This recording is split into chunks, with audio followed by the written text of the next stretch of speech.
బాధ్యత మనకుంటే భవిష్యత్తు భావితరానికి బాగుంటుంది. అందుబాటులో లా అవేర్నెస్ వీడియో సిరీస్ ప్రారంభంతో మనము ప్రజలకు మరియు చట్టపరమైన అవగాహనకు మధ్య ఉన్న అంతరాన్ని తగ్గించాలనుకుంటున్నాము. ఈ వీడియోలో సెక్షన్ 32 గురించి తెలుసుకుందాం. సునిశిత వీక్షణ వ్యక్తిగత చట్టాల యొక్క వివరణాత్మక అన్వేషణకు మార్గనిర్దేశం చేస్తుంది. భారతీయ శిక్షా స్మృతి 1840 లేదా ఐపీసీ 1860లోని సెక్షన్ 32 పునాది అధ్యాయాలలో ఉంది. ఇది ప్రాథమికంగా సంబంధిత నిబంధనలను స్పష్టంగా నిర్వచించడంపై దృష్టి పెడుతుంది. ఈ వివరణలు కీలకాంశాలుగా పనిచేస్తాయి. కోడ్ యొక్క క్లిష్టమైన నిబంధనలు ఏకరూపత మరియు ఖచ్చితత్వంతో అన్వయించబడుతున్నాయని నిర్ధారిస్తుంది.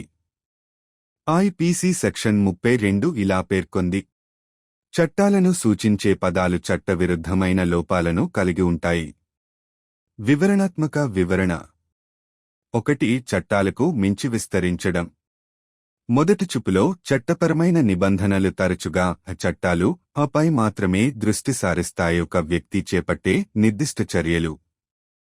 అయితే ఐలోని సెక్షన్ 32 ఈ దృక్పథాన్ని విస్తృతం చేస్తుంది. ఇది కేవలం యాక్టివ్ డీడ్లు మాత్రమే కాకుండా చట్టపరమైన విధి, చట్టవిరుద్ధమైన మినహాయింపులు ఉన్నచోట చర్య తీసుకోవడంలో వైఫల్యం కూడా చట్టం పరిధిలోకి వస్తుందని నిర్ధారిస్తుంది. 2. లోపాల యొక్క గురుత్వాకర్షణ. ఐపీసీ సెక్షన్ 32 ద్వారా కొన్నిసార్లు చర్య తీసుకోకపోవడం తప్పుడు చర్య తీసుకున్నంత తీవ్రమైన పరిణామాలను కలిగిస్తుందని గుర్తిస్తుంది. ఒక ఉపేక్ష, ప్రత్యేకించి చట్టం ప్రకారం విధిగా వ్యవహరించాల్సిన బాధ్యత ఉన్నప్పుడు, హాని, నష్టం లేదా అన్యాయానికి దారితీయవచ్చు. అందువల్ల అదే చట్టపరమైన గురుత్వాకర్షణతో పరిష్కరించాల్సిన అవసరం ఉంది. 3. చట్టపరమైన చిక్కులు. చట్టవిరుద్ధమైన లోపాలను గుర్తించడం ఐలోని అనేక సెక్షన్లలోని శాఖలను కలిగి ఉంది.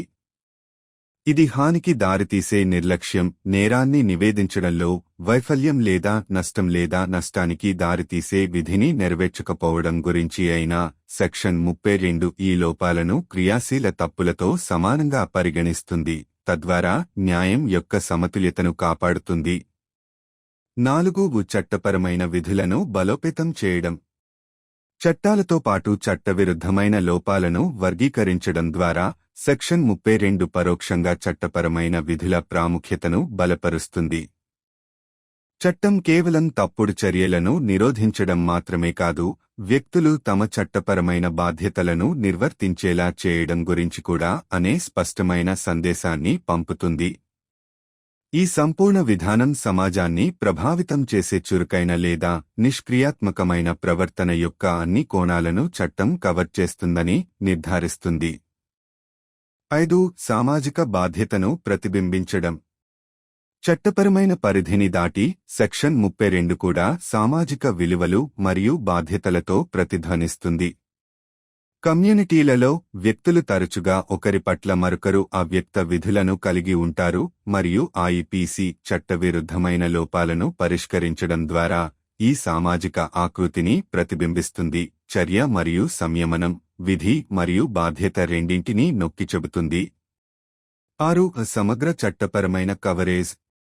పటిష్టమైన న్యాయ వ్యవస్థ యొక్క మూలస్తంభాలలో ఒకటి దాని సమగ్ర కవరేజ్. ఇటువంటి తప్పుడు పని, క్రియాశీల లేదా నిష్క్రియ, జారిపోకుండా చూసుకోవడం. సెక్షన్ 32 దాని సమగ్ర నిర్వచనంతో ఈ సమగ్రతను నిర్ధారిస్తుంది, కేవలం బహిరంగ చర్యలే కాకుండా ముఖ్యమైన చిక్కులను కలిగి ఉండే సూక్ష్మమైన లోపాలను కూడా సంగ్రహిస్తుంది. 7. వివరణ కోసం మార్గదర్శక సూత్రం. లీగల్ ప్రొసీడింగ్స్లో నేరం యొక్క స్వభావాన్ని నిర్ణయించడం అనేది ఒక చర్య లేదా మినహాయింపు చెప్పబడిన నేరానికి దారితీసిందా అని అర్థం చేసుకోవడంపై ఆధారపడి ఉంటుంది. సెక్షన్ 32 దాని స్పష్టతతో మార్గదర్శక సూత్రాన్ని అందిస్తుంది. ఐలోని వివిధ నిబంధనలను అన్వయించేటప్పుడు చట్టపరమైన శాఖలతో కూడిన లోపాలను పరిగణనలోకి తీసుకుంటామని నిర్ధారిస్తుంది. ముగింపు. ఐపీసీ యొక్క సెక్షన్ 32 దాని క్లుప్తమైన ఇంకా లోతైన ప్రకటనతో కోడ్ యొక్క వివరణను రూపొందించడంలో కీలక పాత్ర పోషిస్తుంది. చట్టాలతో సమానమైన పీఠంపై చట్టవిరుద్ధమైన లోపాలను ఉంచడం ద్వారా ఇది చట్టం యొక్క పరిధి సమగ్రంగా ఉండేలా నిర్ధారిస్తుంది. అవి చర్య లేదా నిష్క్రియాత్మకత నుండి ఉత్పన్నమైన పరిశీలన నుండి తప్పించుకోవడానికి తప్పులకు చోటు లేకుండా చేస్తుంది. ఈ విభాగం న్యాయం, సమానత్వం మరియు హక్కులు, విధులు మరియు బాధ్యతల యొక్క సామాజిక ఫాబ్రిక్ను సమర్థించడంలో ఐపీసీ యొక్క నిబద్ధతను నొక్కిచెబుతుంది. అటువంటి స్పష్టమైన మరియు ఆవరించి ఉన్న నిర్వచనాల ద్వారా ఐపీసీ తన స్థానాన్ని అన్నింటినీ కలుపుకొని చట్టపరమైన సంరక్షకునిగా పునరుద్ఘాటిస్తుంది. ఎప్పుడూ జాగ్రత్తగా మరియు ఎప్పుడూ న్యాయంగా ఉంటుంది. బాధ్యత మనకుంటే భవిష్యత్తు భావితరానికి బాగుంటుంది.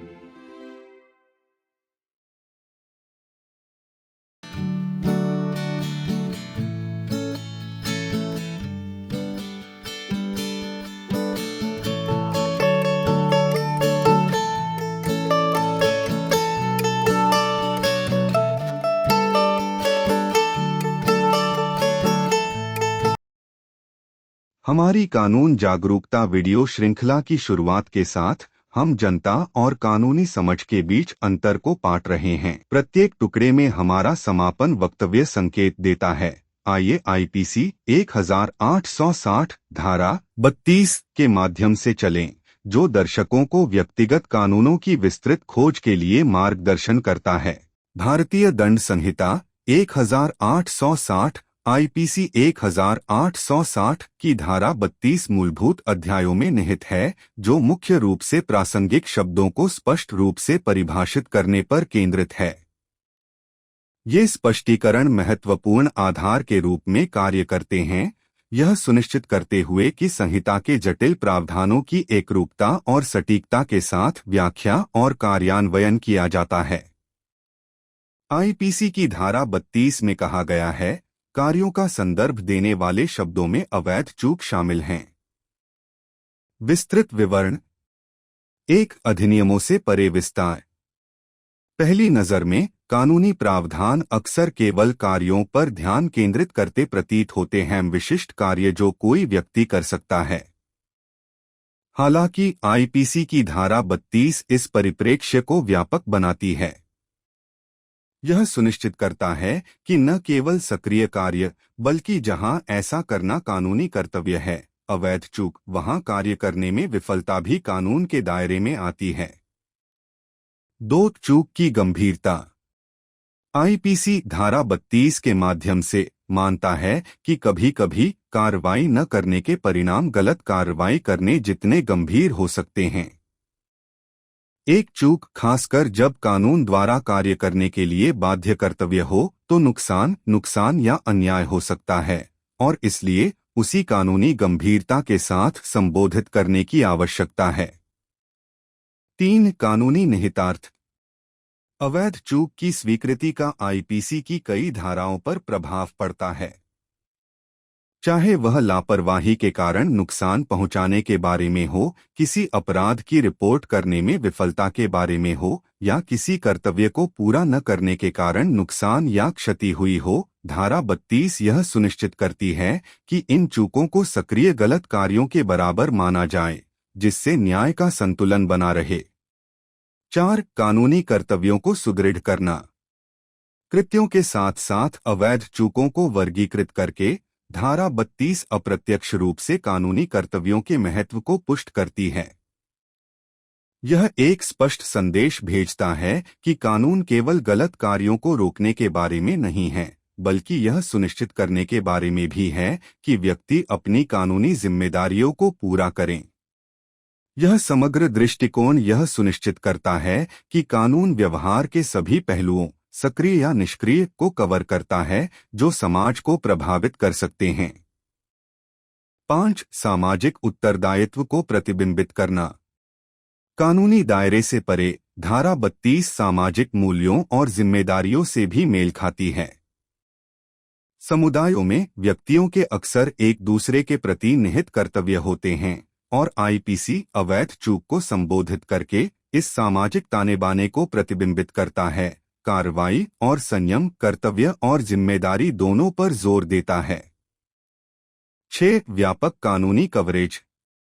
एक मजबूत कानूनी प्रणाली की आधारशिलाओं में से एक इसकी व्यापक कवरेज है, यह सुनिश्चित करना कि कोई भी गलत कार्य सक्रिय या निष्क्रिय छूट न जाए। धारा 32 अपनी समावेशी परिभाषा के साथ इस व्यापकता को सुनिश्चित करती है, न केवल प्रत्यक्ष कार्यों को बल्कि सूक्ष्म चूकों को भी पकड़ती है जिनके महत्वपूर्ण प्रभाव हो सकते हैं। 7 व्याख्या के लिए एक मार्गदर्शक सिद्धांत।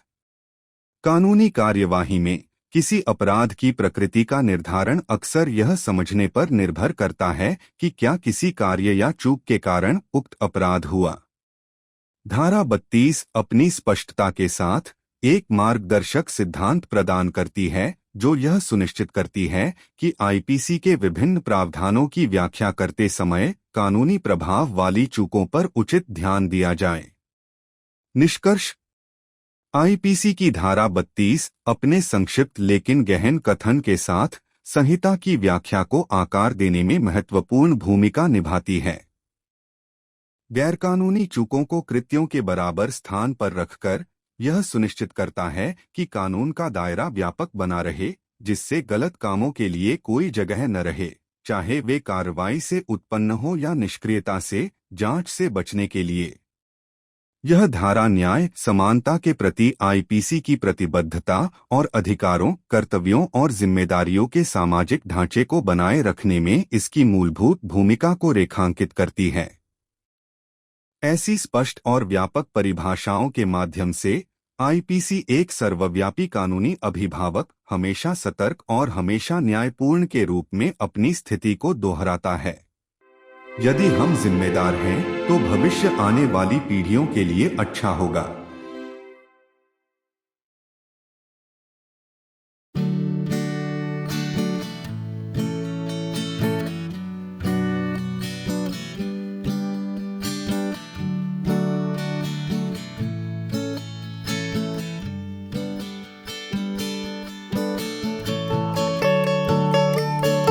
With the inception of our law awareness video series, we are bridging the gap between the public and legal comprehension. To enhance this journey, our closing statement in each piece beckons, let's go through IPC 1860 Section 32, guiding viewers to a detailed exploration of individual laws. Section 32 of the Indian Penal Code, 1860, IPC 1860, is nestled within the foundational chapters, which primarily focus on clearly defining pertinent terms. These clarifications act as vital keystones, ensuring that the intricate provisions of the code are interpreted and applied with uniformity and precision. IPC Section 32 states, words referring to acts include illegal omissions. Elaborated description. 1. Extending beyond acts. At first glance, legal provisions often seem to focus solely on acts-specific actions that an individual might undertake. However, Section 32 of the IPC broadens this perspective. It ensures that not just active deeds, but also the failure to act where there's a legal duty to do so, illegal omissions, fall under the purview of the law. 2. The gravity of omissions. The IPC, through Section 32, recognizes that sometimes, not acting can have consequences as severe as taking wrongful action. An omission, especially when there's a duty bound by law to act, can lead to harm, loss, or injustice, and hence, needs to be addressed with the same legal gravity. 3. Legal implications. The acknowledgement of illegal omissions has ramifications across numerous sections of the IPC. Whether it's about negligence leading to harm, the failure to report a crime, or not fulfilling a duty leading to loss or damage, Section 32 ensures that these omissions are treated on par with active wrongdoings, thus maintaining the balance of justice. 4. Reinforcing legal duties. By categorizing illegal omissions alongside acts, Section 32 indirectly reinforces the importance of legal duties. It sends a clear message that the law isn't just about preventing wrong actions, but also about ensuring that individuals fulfill their legal responsibilities. This holistic approach ensures that the law covers all facets of behavior, active or passive, that might affect society. 5. Reflecting social responsibility. Beyond the legal realm, Section 32 also resonates with societal values and responsibilities.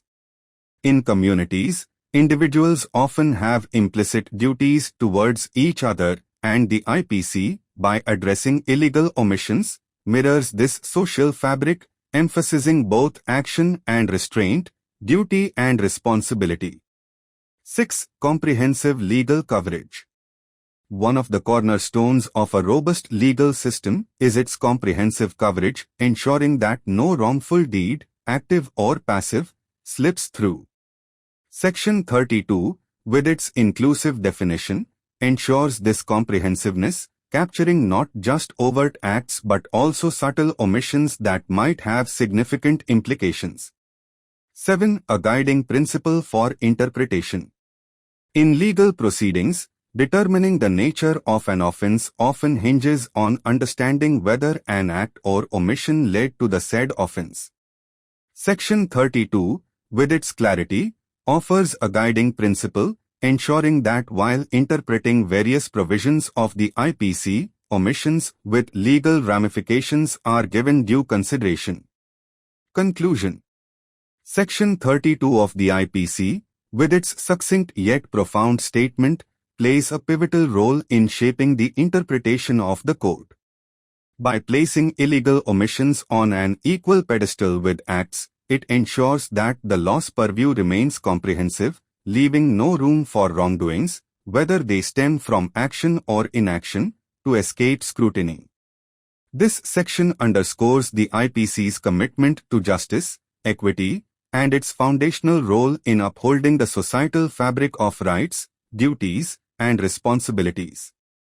Through such clear and encompassing definitions, the IPC reiterates its position as an all-encompassing legal guardian, ever watchful and ever just. If we are responsible, the future will be good for the future generations.